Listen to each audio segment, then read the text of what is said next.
Welcome to DACOM Digital, the Digital Asset Compliance and Market Integrity Podcast. Solidus Labs hosts conversations with the builders, movers, and shakers of a safe and regulated crypto and DeFi industry. Hello, everyone. Welcome back to DACOM Digital, where we speak with the builders, movers, and shakers of a safe and regulated crypto industry. And today, we have a really great opportunity to speak with an enormous expert on various elements of crypto risk and compliance and legal. And it's my personal pleasure, specifically because I think it's fair to say, Andrew, that we're friends.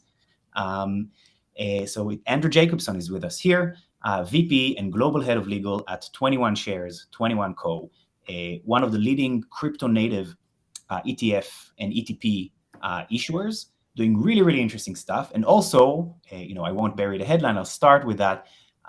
If I understand correctly, Andrew, your filing for a rule change application that would allow a spot Bitcoin ETF is currently first in line to be reviewed and either approved or rejected by the SEC.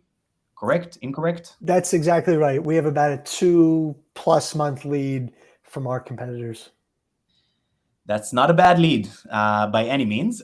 So in that sense, also very, very timely for this topic. And a topic that has fascinated me, the rejection of Bitcoin spot ETF applications in the US since the day I joined crypto, and obviously has recently made a lot of headlines following the BlackRock's application. We'll get into that, but I do want to thank you for being with us, Andrew. And if you don't, I do want to say, so just for a little bit of context, you and I originally got to connect. The first time we met was actually because we were on the same team on the New York Department of Financial Services' tech sprint, which was focused on basically bringing people from all walks of the crypto industry together with regulators to try and suggest ways to regulate crypto in better ways through technology. So that was a wild experience, wasn't it? It was. Not only were we on the same team, our team won. And it was the first time that the New York DFS did a tech sprint with the industry. And so it was a really great experience. And maybe 4 or 5 years ago now, which is crazy. Yeah. Well, no, I think, time, maybe in crypto years. Maybe crypto years. March 2021. Maybe you're right. Quite a while ago. I remember it was peak of COVID. I was chain smoking cigarettes during all the meetings. Crypto years are like dog years. Every year is like 7 years in reality. Yes, exactly. It's pretty wild. Anyway, but it was a really cool experience, and we did win. We created a cool dashboard that I think would still be very, very helpful for any regulator that wants to try and understand the industry better. I know that they still have it at DFS, so who knows? Maybe one day it will turn real. But it also was, I think, now factually we can say the beginning of a beautiful friendship. So anyway, really great to have you here, Andrew. At the time, you were working for a law firm, and we'll get into that a little bit. Since then, you've moved and became fully crypto native. So let me start instead of me. Following my tendency to try and provide all the information, let me just ask you to tell us a little bit about yourself. You are a former regulator as well. You did work for DFS. We'd love to hear about that. And tell us about your journey becoming, turning from a crypto lawyer heavyweight specialized in sanctions, to becoming 21 Shares as GC. So what brought you here? Yeah, thank you, Chen, for having me on this podcast. Really a big fan of the work that you guys are doing in this space, and you've been doing it from the beginning. So really a pleasure to chat. I started my career in government. I started as an enforcement attorney at the New York DFS, really when the department was created.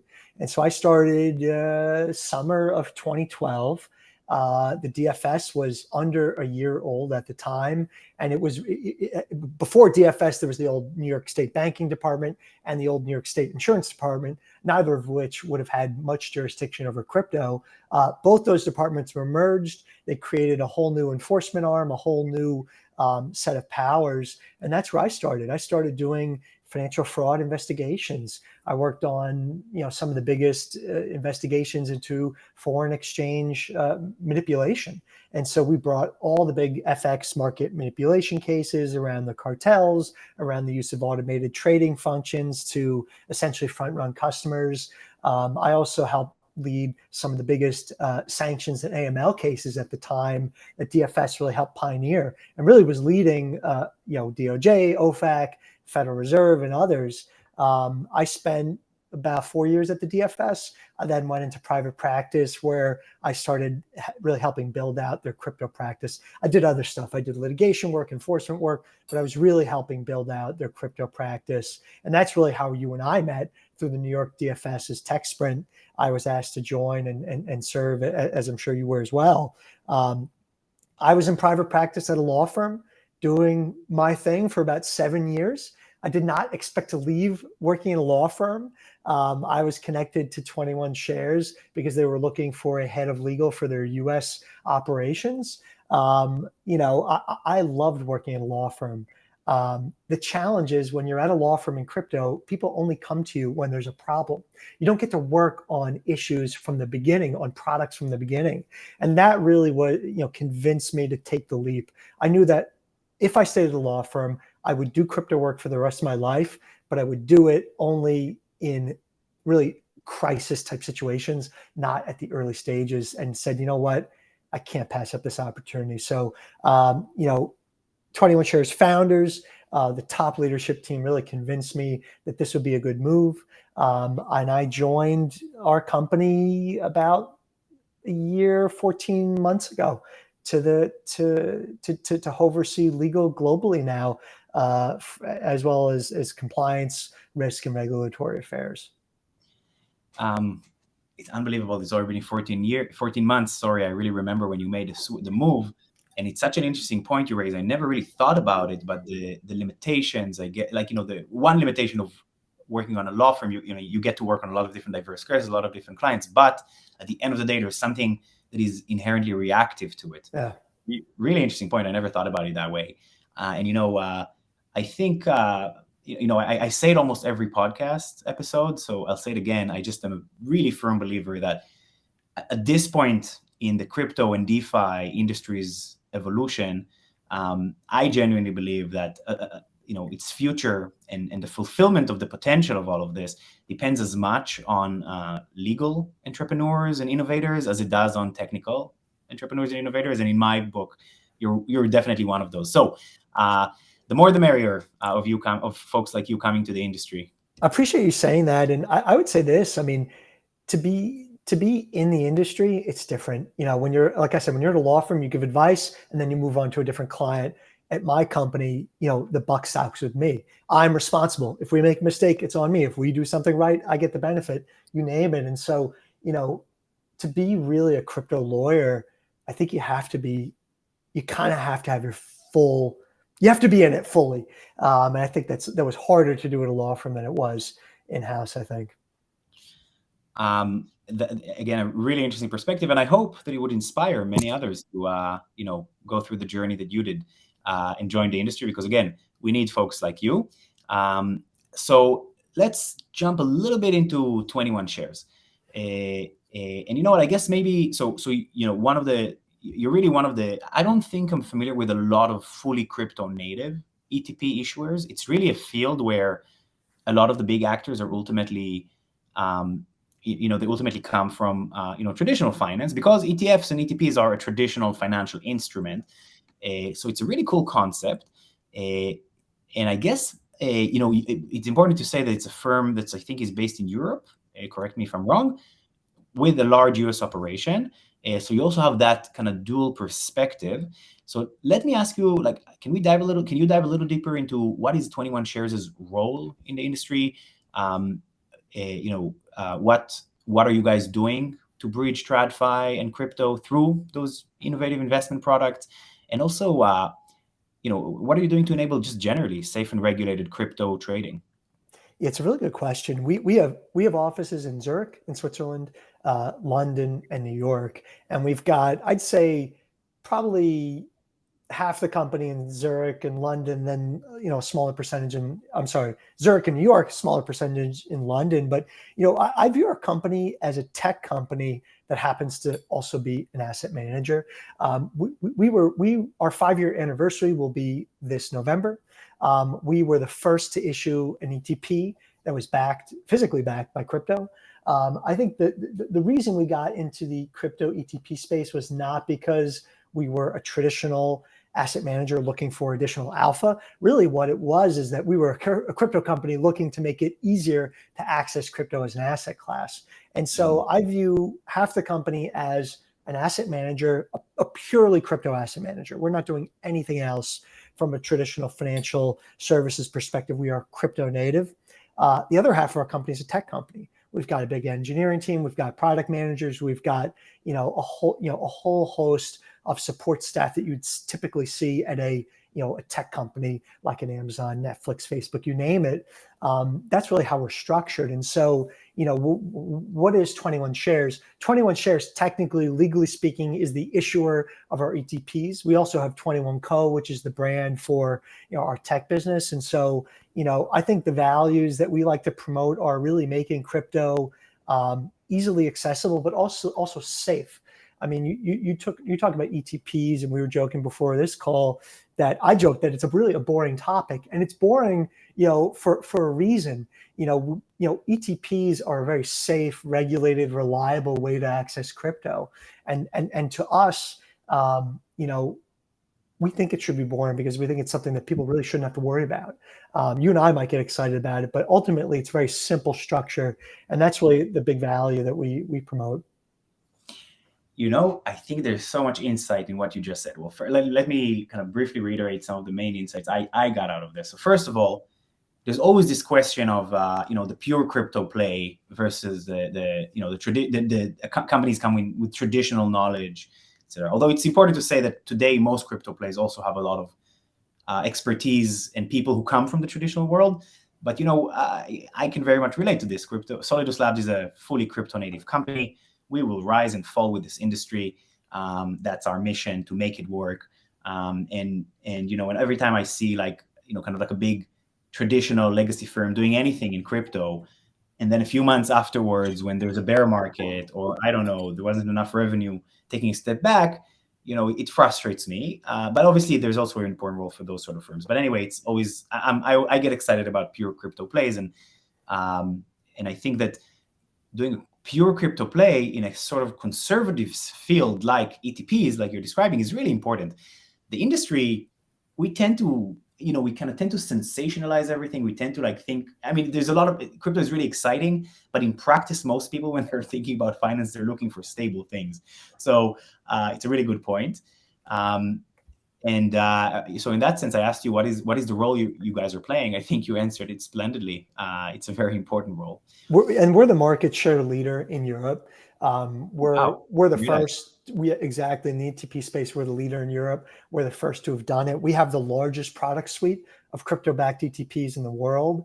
And we're doing a lot in Europe. We're doing Asia. We're doing some stuff in parts of Asia. We're doing some stuff in the Middle East.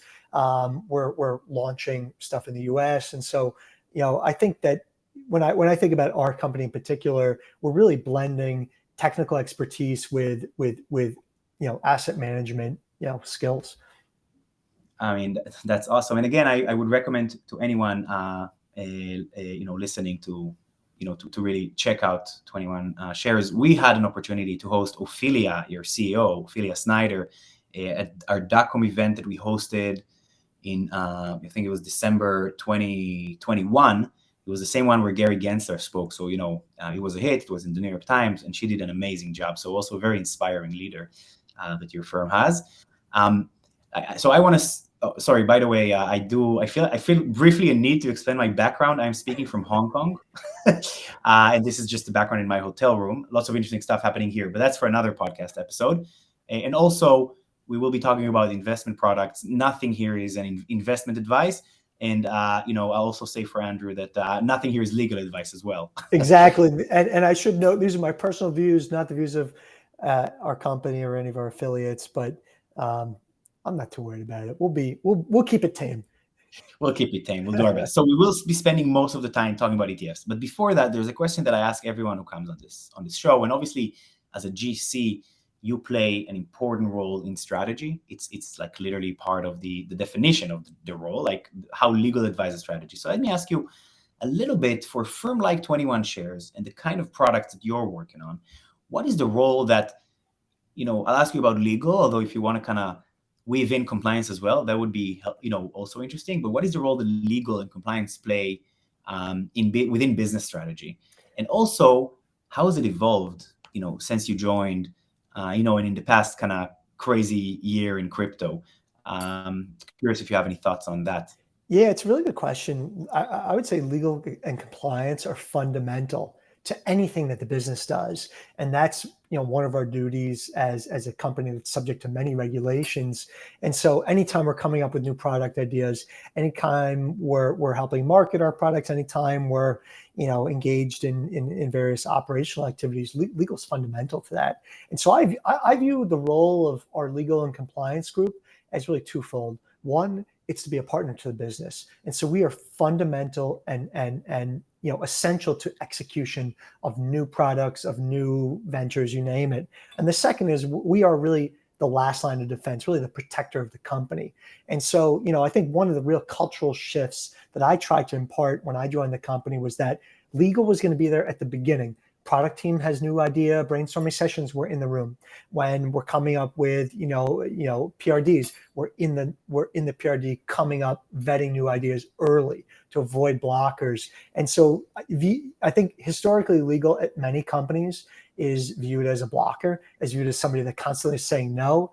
We do say no a lot of times, but we help try to find solutions. And so we'll never say you can't do it without giving some solution on how you can do it. I think another interesting thing is that I sit with the business team. Our legal team sits with the business team. I did not want legal to be separate on a different floor in a different part of the room. We sit with the product teams. We sit with the engineers. I look at them all day. It makes my life a little bit more difficult because they're always coming up to me all day. But you know what? I think the important thing is that a legal department cannot hide from the business. If legal is separate from the business, that gives them more incentive to ignore issues, to say no, do whatever, not work with them. And so I really wanted to set the tone that we're in the trenches with you, we're working with you, we're a partner, not an adversary. So that's really how I view legal and compliance philosophically at our company. I think, we'll end the episode with, I'll ask you for some best practices, but I think you just gave a really, really interesting one. And I think it's true. It's definitely true for legal, this idea of like not kind of sitting on a legal ivory tower and putting down, verdicts or whatever you want to call it that kind of stop things, but really being a part of the team. But I think it's true for any element almost in a company. And kind of the better leaders within those departments understand it, the better, in our experience, at least at Solidus Labs. So really, really important point. To your point about, I'll go back to another cliche that I think I repeat in a lot of episodes, but to your point about like, generally there's a tendency I would say in the financial world and even more so in the crypto world, specifically in crypto native companies, sometimes to look at legal, to look at compliance as a blocker and as something that, you just kind of need to try and avoid. But the way I always think about it is how fast a car can go depends as much on the brakes as it does on the engine. Yeah. Because none of us would press the gas pedal if we don't know that we can stop immediately if we press the brakes. And the steering wheel in many ways, right? Just so it's not always stopping, it's swerving, adjusting your route, to ultimately achieve success. So true. So, none of us would do it. And you simply can't go fast without it. You can go fast and think you're fine, but you're not, is the bottom line. And there's, at this point, too many examples of where, those functions weren't effective in providing those breaks. So I hope that if anyone ever complains to you about it, my cliche would be helpful. Nobody complains. You know what? I think one of the big aspects of our company that it really comes down to our founders and our leadership team is really promoting culture of compliance. And that's really comes from the top. And, we are constantly pushing that to every employee at the company. And they know that our management, our founders believe in it. They agree with it. We're a company that operates within regulatory frameworks. And so our success is really tied to that. And I think you talk about we'll talk best practices, but I think one thing that we do is that we give pretty extensive trainings to our whole business side.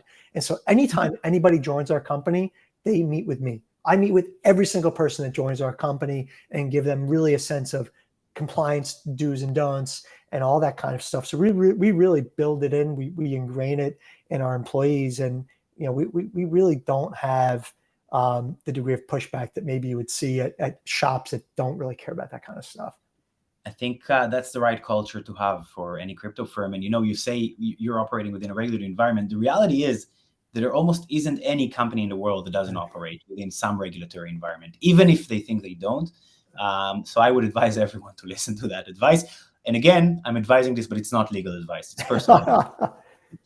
So let's dive into it. ETFs. It's really, to me, although it's in the headlines so often, I think I've read most of the application filings and rejection documents over the past 5-6 years. And it's in the headlines so often. The industry is so excited about it, and yet I think the actual conversation, the actual coverage, the actual debate, it rarely goes past the headlines. So we have a real opportunity here to dive in with someone who provides the legal, counsel for putting some of these products into applications that would hopefully one day hit the market. And I'm really excited to have this conversation. So, as I mentioned, just to iterate again, you said that 21 Shares is first in line, filing through SIBO, and I didn't realize, but you have essentially a 2 months, advantage. Not advantage, it's just sort of foreigner moment. I can't think of the right word, but you know what I mean. We have a 2-month lead in which the SEC Yes. should have been reviewing our 19 Yes. or not our 19 before, SIBO's 19 before. Right. So let's start with back to basics for a little bit. What is an ETF, a Bitcoin ETF application? It's a really good question. Well, what is a Bitcoin ETF? A Bitcoin ETF is really it's a security that incorporates Bitcoin physically. So it's an ETF wrapper that essentially holds Bitcoin, and investors can benefit from the ups and downs of Bitcoin price fluctuation. And so it's physically backed. It's not a synthetic product. And then let's go to what's the application. In the United States, in order to offer securities to investors, you have to register those securities with the SEC unless you're relying on an exemption. For an ETF, what you'd have to do is essentially get SEC approval to offer shares in your ETF, which is a security, and then you need SEC approval to list those shares on an exchange, and that's how SIBO comes into play here. And so, what we are seeking approval for is to, essentially register the shares of our ETF with the SEC, as well as list those shares on SIBO pursuant to the securities laws. What that means is that the SEC has to review SIBO's rule change, which is a 19b4 application. They also eventually will review our prospectus, which is our S1, which we filed. And from there, hopefully we'll approve it. But that's really what it is at its basic. And for other industries, it's typically not an issue, listing and registering shares of securities. But for crypto, obviously, there's been additional considerations that have come up. Right. And you know what? I have a very simple mind. I'm going to try to re-explain some of it, kind of summarize it again in even simpler terms. For an exchange traded, an ETF is an exchange traded fund. Let's start with that. An ETP is an exchange traded product. So an ETF is a type of ETP. There are other types. We won't go into that. It took me a while, honestly, to fully understand it. But in practice, what happens is that a company, an issuer like 21 Shares, establishes a fund. That fund buys a lot of Bitcoin in this case, and therefore owns a lot of Bitcoin. So the value of the fund essentially, because it's a fund that only exists in order to own Bitcoin, the value of the fund changes in relation to the price of Bitcoin. And then why is it a security? Because essentially the fund is broken down into shares. Those shares are parts of that fund, almost like a company that essentially all it does is hold Bitcoin. Those shares are traded as the securities, essentially representing pieces of value of that company or fund. And that's essentially what people buy in, right? It's an attractive product, in a lot of ways, because it's an ability to invest in something, in this case, Bitcoin, There are a lot of other kinds of ETPs, but in this case, Bitcoin without actually buying Bitcoin. Yeah. That's really the bottom line. And specifically, by the way, please keep me honest here, but specifically, when it comes to Bitcoin, which is still a very volatile asset where there are questions about custody, there are hacks, etc., and there's the kind of purest way to own it is through self-custody, then specifically because of all these risks associated with Bitcoin, it particularly provides an added level of safety, basically a safer way, less exposed way to get exposed, to benefit from from the increasing price of Bitcoin over time.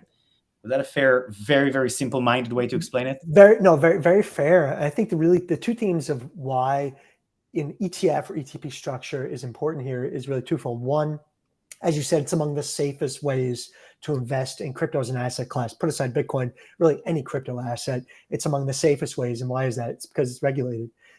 It's because that the fund itself, the securities itself, are subject to immense regulatory requirements when it comes to custody, when it comes to auditing, when it comes to compliance, you name it, and supervision. I think secondly, it's also beneficial because in many ways it's the most cost-effective way to invest in the asset class. If you were to go onto a centralized exchange, you'd pay transaction fees, you'd pay all types of fees. If you were investing in ETF, you still pay commissions, you still pay other fees, but in many ways those fees are actually less than you would pay in other contexts. And so for retail investors, you're essentially getting an institutional investor type product, meaning you're getting institutional security, you're getting institutional custody, you're getting bankruptcy protection, you name it, at a much lower price, really at a retail price. And that's what's interesting about it. And so, as you scale these products, they actually become cheaper, with a very, very, very low management fee, which we've shown in Europe can be really an attractive product. Yeah, and so it was important for me to go over this because again, at this point, I don't think there's anyone in the crypto industry who would tell you, that they don't think, and it's really important. Would be really good for the industry, et cetera, if a Bitcoin ETF would be approved. But I don't think necessarily everyone really goes into in depth into why would it be so valuable. So let me ask you, in addition to the, what you said, it's a less costly way of becoming exposed to Bitcoin and yet get a lot of institutional protections and kind of management. Are there other things that we should keep in mind for why it's good for the industry? I mean, let's think for a second. How would it affect the general volume of Bitcoin trading? Does it affect? It does. Yeah, I think it's so beneficial. So I think of our industry as really many different layers, but I like to think of it as crypto as an asset class. So people investing in the tokens that are native to various protocols because they want some return on their investment. I also view crypto as really, really what's the underlying technology? What are the other use cases? But I think when you pull both of them together, I think an ETF has immense benefits. I think that crypto-backed ETFs will essentially bring lower prices to crypto transactions. And I think exactly what you said, Chen, that really comes down to volume. I think that there will be increased volume. I think there'll be increased demand for the asset class simply because there's increased access. I mean, think of millions of people in their brokerage accounts. I mean, I think the number I saw is that there are 30 trillion assets under management for like retail in the US, something like that, some massive number. I'm not saying everybody within that pool would access ETFs, but you basically are increasing access. I also think, quite frankly, it could be very good for DeFi. I mean, you think about, put aside Bitcoin, but you think about other tokens that eventually could be incorporated into an ETF. You look at our product suite. We have almost 40 products that are incorporating really almost all the top 50 tokens that exist in crypto. Crypto ETPs are providing immense benefits for some of the altcoins as well, for which we're one of the leaders. So I think DeFi benefits from a volume perspective. DeFi liquidity has gone down in crypto winter. I think this could help bring it back up. I think this could help lending rates in DeFi. I think this can help, really help execution, which is struggling right now. So, people think of crypto ETFs and ETPs as, this product that just benefits institutional investors. I actually think it benefits more than just the asset class. I think it benefits the underlying technology too.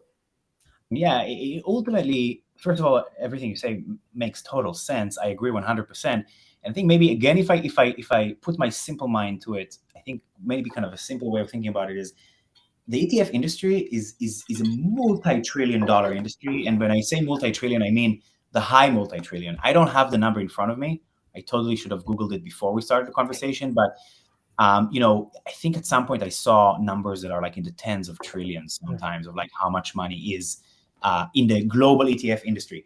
And essentially that's money that investors put into relatively low risk products. Instead of putting that into non-crypto products, a lot of that money could go into crypto. Now, something that you actually told me, you helped me understand it, but essentially when you run an ETF fund, right? You have to at the end of every day, at the end of every week, you would know better than me, the fund has to be rebalanced, meaning that it needs to buy and sell depending on how many people bought and sell shares of the ETF, right? It needs to buy and sell the asset, in this case, Bitcoin, into its custodial accounts. And that's just a lot of trading. If you're thinking even of like a small percent of that global trillions of dollars ETF industry, that would become a crypto activity. Yeah. You're totally right. The fund has to rebalance on a pretty regular basis their net asset value, their NAV, to ensure that it's tracking the price of the underlying asset. And those are really more for physically backed funds. And so, no, you're totally right. And volume would be increased because there'll be a lot more activity. And you got to think the price of the underlying asset will increase. If there's more volume, if there's more demand, the price of that value. Again, not giving investment advice, but that's what a lot of experts on the business side are predicting. Right. And again, so I know it's a bit silly because, again, it's an axiom that Bitcoin ETF and other crypto ETFs would be good for the industry. But I think it's always good to not take anything for granted. So let's kind of dive even deeper a little bit and think about the current filing. Okay. And by the way, there are a lot of things that we won't be able to cover today, which are fascinating. I personally recommend to anyone who cares about crypto to read through the filings. They're all public. Also, if for advanced people, if you want to read through the SIBO rulebook, that's a bit of a more challenging. That's a bit of a more challenging task. Really hard to find that one particular section. I don't remember the number at this point, but and also the Securities and Exchange Act, which is the other piece here, right? The 19B4 exemption comes from the Securities and Exchange Act. But I do recommend people to check it out. It's really interesting.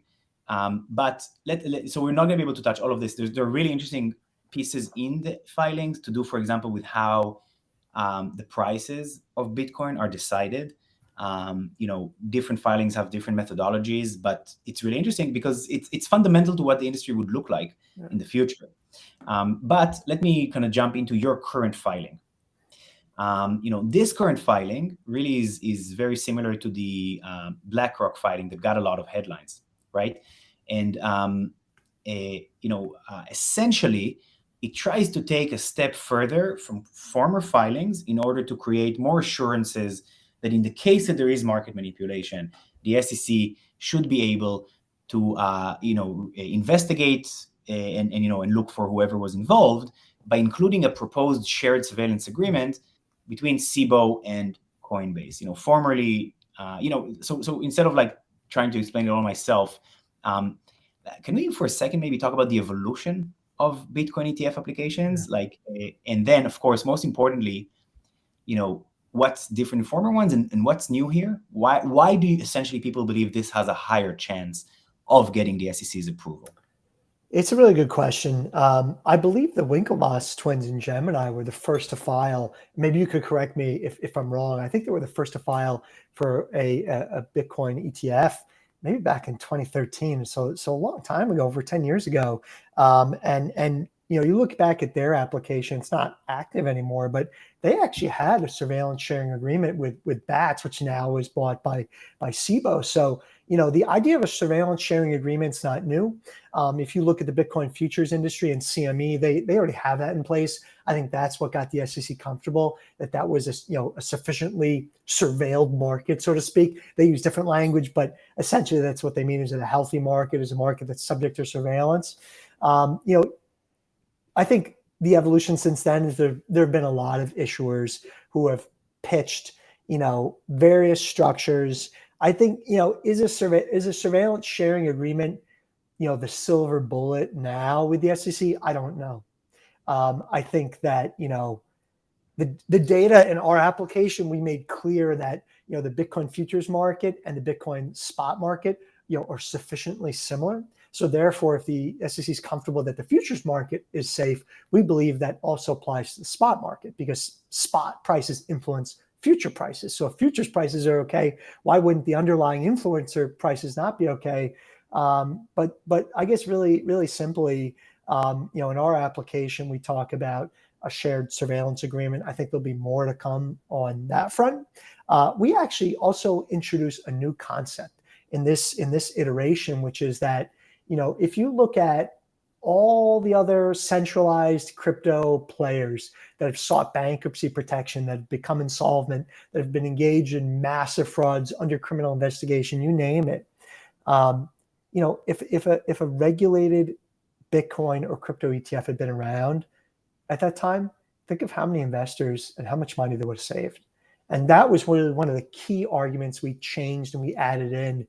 And it wasn't to say, hey, somebody messed up. No, it's not about that. It's say, hey, all right, look at what could have happened in the past if this was in place, a regulated product, and how investors could have benefited. And so, there are a lot of things that are different in our application. It remains to be seen what quite frankly will convince the SEC. So that is a really good point, and I think the truth is no one knows exactly what will happen. A couple of points I want to highlight in what you're saying. First of all, I remember reading that, and it was such a strong argument, because the reason SECs have been rejected is at least on the face of it, to protect investors. In practice, there are people who argue that by not approving an ETF and not being willing to take some risk, there's an abdication of protection of investors. I want to kind of very briefly, other things that are mentioned in the filing that are really interesting. There's a lot of very complex calculations using all kinds of models. I learned a lot of new words like co-kurtosis, which is essentially a mathematical way of comparing shifts in value across multiple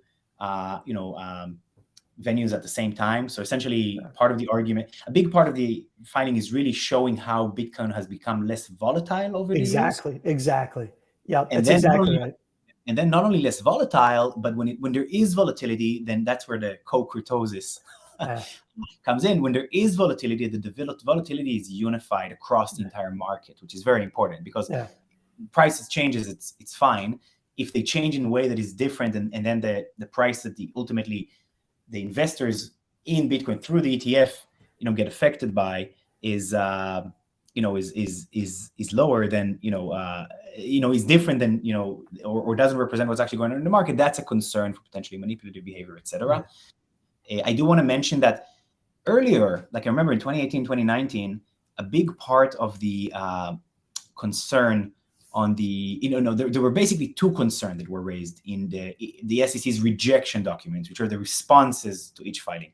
One of them was to do with concerns about market manipulation and the absence of shared surveillance agreements.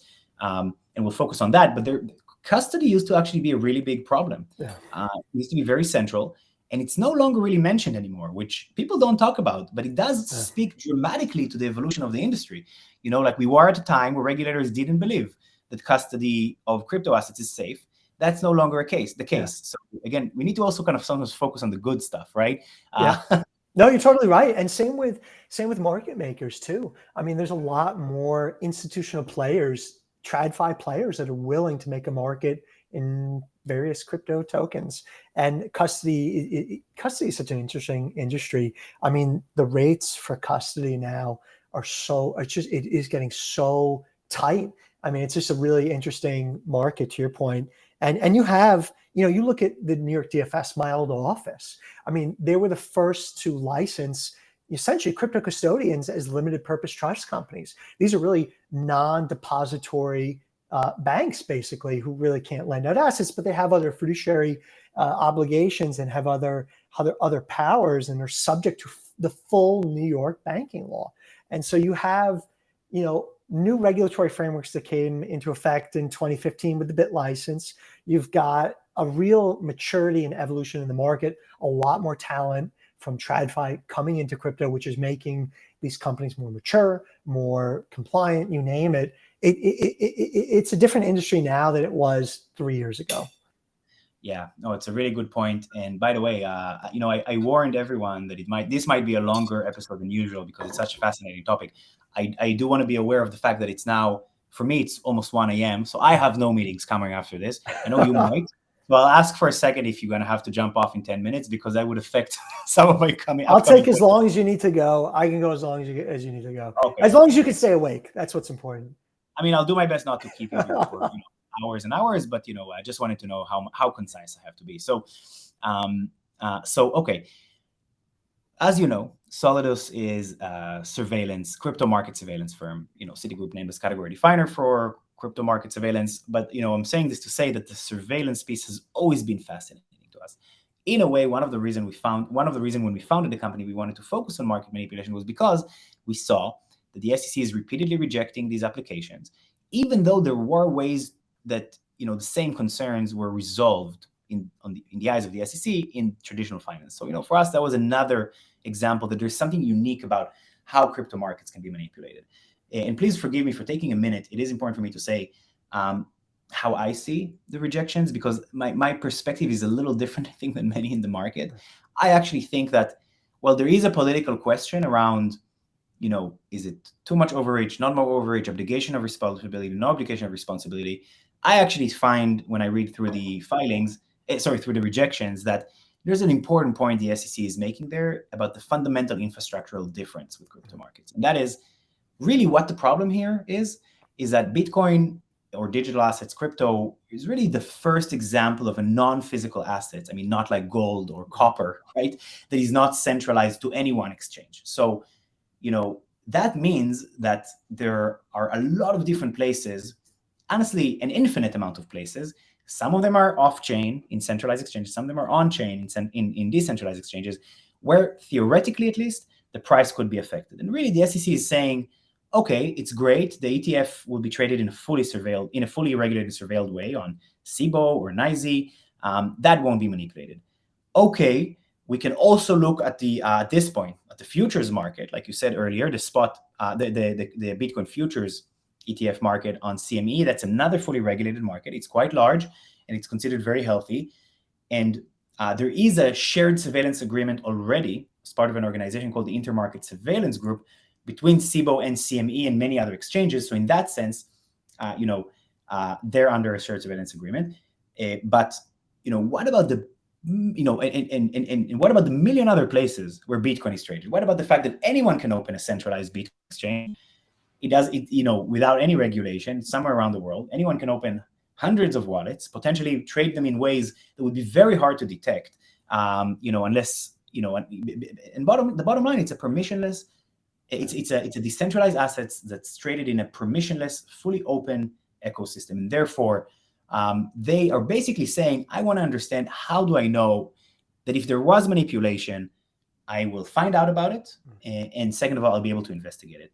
Now, let me ask you for a second. Can we explain what a shared surveillance agreement even is? Because the truth is that it's not exactly about surveillance. It's more of an information sharing agreement. So may I ask you for a second to explain? That's exactly right. Yeah, no, I mean, it depends what's in the SSA, but you're right. It's information sharing, and obviously there's a technical component to it, but it's really making sure that where activities happening at one market participant, another market participant can really get insights into that. What's interesting about Bitcoin and crypto is that it's the only asset class where you can track activity really open source. And so you're right. Like if you're trading gold, you're trading some other commodity, corn, you name it, soy, like it's really hard to track activity. I can go trade with my neighbor physically, and no one would know. You and could do that it OTC. Exactly. You could trade it. You could go across the road, trade your bushel of corn for X amount of fiat dollars, and nobody would ever know what happened. That's impossible in crypto. Obviously there are mixers, there are privacy mechanisms that you can do, but generally speaking, most of the time people can use amazing tools like Solidus's and other providers to figure out what is going on. And so you're right. Its value is driven by the fact that it's decentralized. I mean, that's what interests people. I think that from a market manipulation perspective, there's different factors at play than maybe other commodities. That's what makes this whole shared surveillance agreement question really interesting. Yeah. It's funny because the way, let me go back to my simple mind and try to explain how I understand shared surveillance agreement. In practice, what it means, and based on the definition, there's a term that's in all of the filings and later in the rejections. The term is there needs to be an information sharing agreement with all of the hallmarks of a shared surveillance agreement. The hallmarks of a shared surveillance agreement in practice are basically that all of the exchanges where either the derivative asset, right, the ETF, or the original asset are traded, essentially all of the exchanges where the price might be affected by trading have to be committed contractually to be ready to share trading, clearing, and personal information about traders in the case that there is some sort of regulatory investigation to do with any one of the other members. So essentially, let's say theoretically, the SEC goes to SIBO and tells it, we believe there was market manipulation in the futures market, and that affected the price of Bitcoin. CME needs to be ready to share that information, to share information about the incidents with SIBO and with the regulator. So it's really about readiness to share information in the case that there is an investigation, more than anything. So it's not active surveillance. Active surveillance, for us, when we talk about surveillance, we're thinking about in real time, looking at trades, looking at transactions, cross on and off chain, which is part of any sort of crypto native risk monitoring solution, and being able to understand exactly that happens. So to me, it's a very important distinction, and I wanted to make it. But I do want to kind of respond to what you said there, because it's true that Bitcoin is a decentralized asset and it's on the blockchain. Something that we forget sometimes as an industry is that while the assets are decentralized, Bitcoin is decentralized. A lot of the activity, 80-90% of the activity, most of the time, is actually centralized. It happens on centralized order books, and those centralized order books are not visible from the blockchain. They're essentially black boxes for anyone, and that's really the part where the shared surveillance agreements come into place. Does that kind of characterize? No, it does. It makes perfect sense, because a lot of exchanges are using omnibus accounts to execute transactions. So you're right.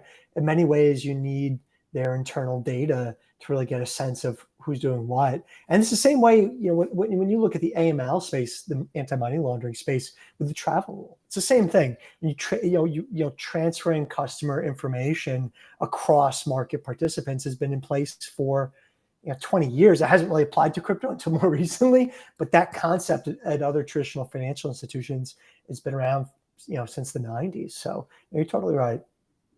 Yeah. No, true. And by the way, I sometimes get flack for saying this sort of stuff, and I do agree. By the way, I agree that in a lot of ways Bitcoin is less manipulable than traditional assets. But I do think there's it's an interesting question about this access to information. So getting towards the end of this ETF topic, although to be honest with you, I could have asked a million more questions. But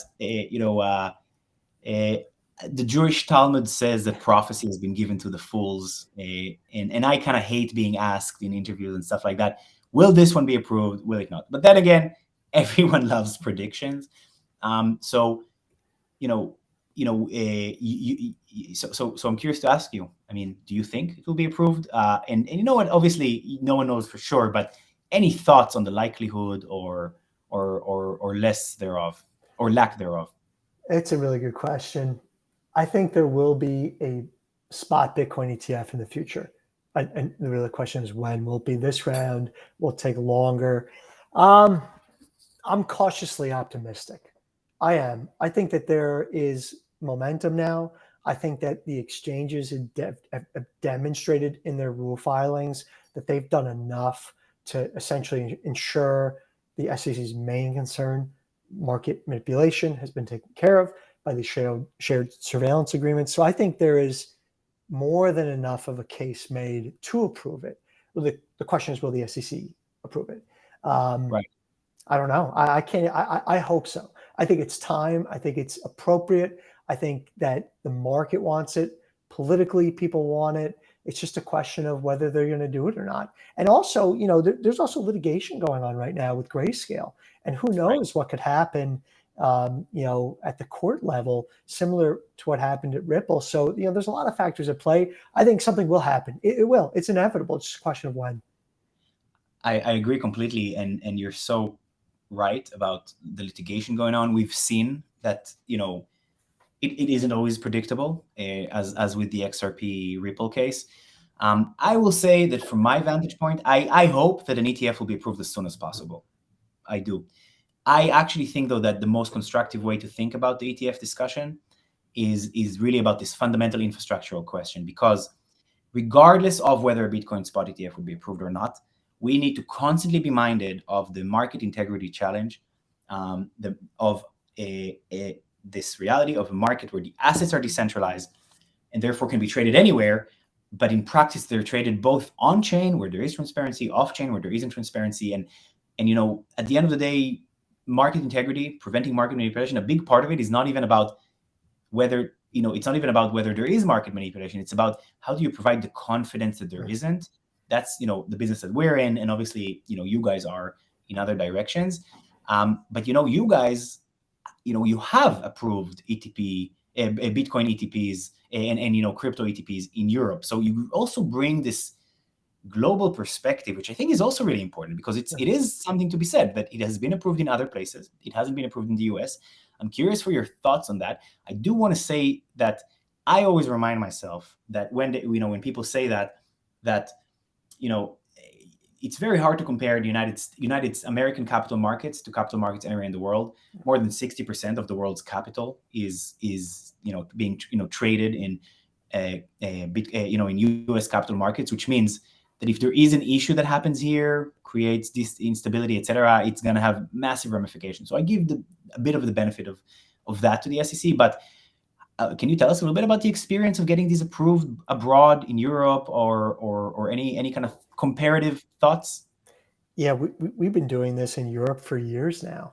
Our ETPs are available in nearly every country in the EEA, so it's not just the EU. We issue most of first of all, our ETPs are physically backed, and so our ETPs really trade like debt, like non-interest-bearing debt instruments, and we hold collateral, which is the crypto, on behalf of investors in really a debt type arrangement. And there's many reasons for that. In Europe, it's a very popular product there, and there's reasons why we're not doing a fund over there compared to a fund in the US. But we have proven in Europe to be successful of operating these exchange traded products that are physically backed by many different crypto assets. And you look at the European capital markets, they do operate differently because each European state has different rules, and there are cross-listing requirements, prospectus requirements, and we comply with all of them. But I will say, Europe has been open to the idea of these products, I would say, earlier than some other capital markets, including the United States. And so, in Switzerland, we launched our first product almost 5 years ago. Okay, that's a long time ago to be active. And so, we've cut our chops over there. We've fine-tuned operationally everything over there. That you look at some of the issuers in the US that have been doing futures products. A futures product is not a crypto product. It's a futures product. It's very different. It operates very differently. And so, you asked about Europe and Canada and some other jurisdictions. We're not active in Canada, but we are in Europe, the Middle East, and some parts of Asia. I think we've proven that our products can operate in a safe manner, that investors can expect reliability. And, we've been there in the bull market and the bear market, and we're still here. So I think there's a lot of lessons that can be learned from a business and regulatory perspective from some of those other jurisdictions. And thank you for sharing those lessons with us. It's fascinating. No, really, it is. It's fascinating. And there is a tendency in the United States sometimes, as the most important economy in the world, you sometimes tend to be a little centered on what's going on here and forget that there's a lot of really important markets elsewhere. So I think it's a really important point.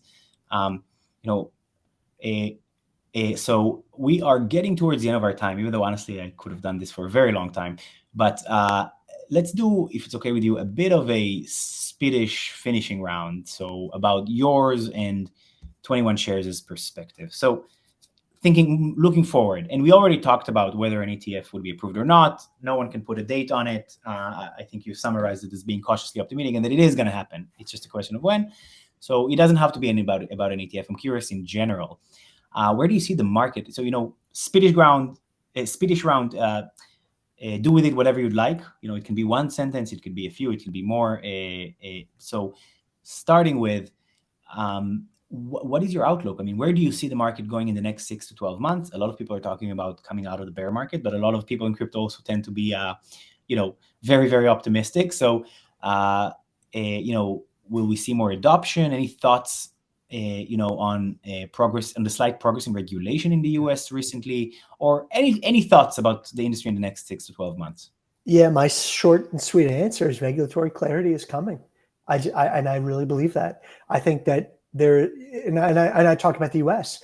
Look at the U.S. Like there has been regulatory clarity over the past 10 years. I mean, banking regulators are allowing money transmitter licenses. FinCEN is allowing MSB registrations for crypto operators. There is clarity. It is coming.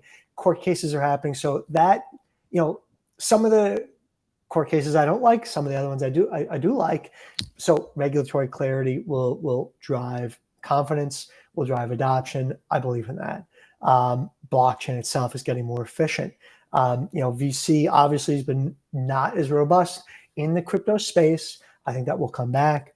But I think ultimately crypto winter, I think has been good for weeding out the strong, dedicated players from those that are not. Those like Solidus, 21 Shares have been building during this time period. And we've been building, we've been all in, not pulling back at all. And to us, that's really important to just show that we still have, supreme, confidence that this industry really does matter. And it's interesting. My wife is in crypto. My in-laws, I was talking to them. My mother-in-law told me, we don't need crypto. Those were her words. And it meant a lot. I was like, it wasn't that the world doesn't need it. It was that they don't need it, which was fine. But I believe the world does need it. And this has increased my conviction rate for sure. Interesting. I think it's a good point, and it's a fair way to say it. Like, I don't need it versus the world. I mean, at the end of the day, there's so many people who are unbanked. There are so many people who are not, benefiting from financial growth the way it benefits kind of the broader economy, because they don't have access to sophisticated or, effective financial instruments, and crypto can provide a lot of answers to all of that. So, good answer. You didn't give me a clear-cut answer on yes or no to are we getting out of the bull market, but I'm not going to push. I don't know. I don't. It's really hard to say. I think it'll be. I'm not. You got to talk to our research team and our data team. I think they're cautiously optimistic. I'm just a measly crypto lawyer. What do I know? But no, I feel like we're going to get out of something. I do think so. Will it be the bull market of before? No, it's not going to be. And I think one of our big thesis statements is that technology is a legitimate and regulatory compliant intermediary. So I think eventually, philosophically, the more that our country, the more that the world comes around to that view that there's really a changing of a guard when it comes to intermediaries. That's what I think is interesting. So I'm bullish on that thesis statement. I love it. Technology as a effective, safe, and regulatory compliant, usherer of this new asset class and all the opportunities it brings. Continuing with our speed round quickly, you've mentioned that you've been building a lot, which is really, I agree with you completely. This was, it's a tough time, the bear market, but it's a good time to build. Any exciting news to expect from you, from 21 shares in the next few months? Anything? And it's also okay to say So there's nothing. much. There's so Right. much. We're working All on right. so much. There's going to be a lot. I just would say stay tuned. We're working on a lot. Okay, stay tuned. You heard it from Andrew. And finally, you did actually, I think, just throughout the conversation, naturally, provide a lot of really, really helpful best practices for how to manage teams, how to assimilate legal strategy into business strategy, and a lot of other stuff. But if I asked you to try and think, is there any other best practice? Is there any other tip? What are you going to be focused on the next 6 months that you want to share with our audience? And keep in mind, our audience is ultimately a lot of crypto risk, compliance, regulatory, and legal professionals. So I want to believe that they find this helpful. Anything you'd like to mention as we finish? Yeah, I think I would close by, at least at our company, we're building really a best-in-class crypto legal and compliance department.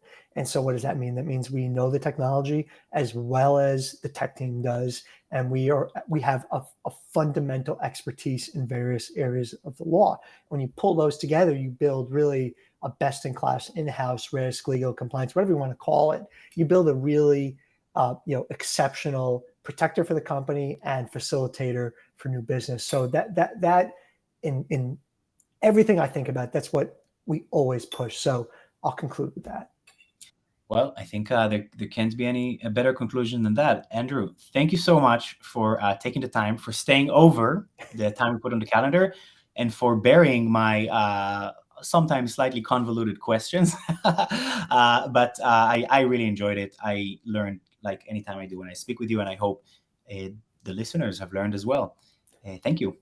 Thank you for having me. Always a pleasure. And I hope you can get some sleep tonight in Hong Kong. That's all I'll say. Thank you, Ken. It was a pleasure. Flying back to New York tomorrow, so I'll see you in person. Thank you.